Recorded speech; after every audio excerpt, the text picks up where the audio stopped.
కష్టాలు చన్నీళ్ళ లాంటివి. 4 చెంబులు పోసుకుంటే 5వ చెంబు నుంచి సుఖంగానే ఉంటుంది, అనుమానమైందా?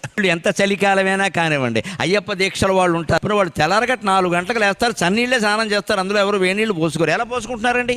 ముందు 4 చెంబులు అయ్యప్ప స్వామియే అంటారు, అయిపోయిందంతే, మొత్తం ఆ మిగిలినంతా బాగానే ఉంది. అంతే, మనం అలాగే ఉండాలి. కష్టాలంతే, ముందు 4 కష్టాలు భరించగలిగితే తర్వాత ఆ కష్టం కూడా సుఖంగానే ఉంటుంది. ఎప్పుడూ కష్టాలు ఎక్కువ వస్తున్నాయంటే యువతరం ఒకలా ఆలోచించాలి. బాగా వాతావరణం ఉక్కబోస్తోంది అంటే వర్షం కురుస్తుంది ఖచ్చితంగా. వేసిన సెగ్గడ్డ ఉక్కబోస్తుందంటే వర్షం వస్తుంది.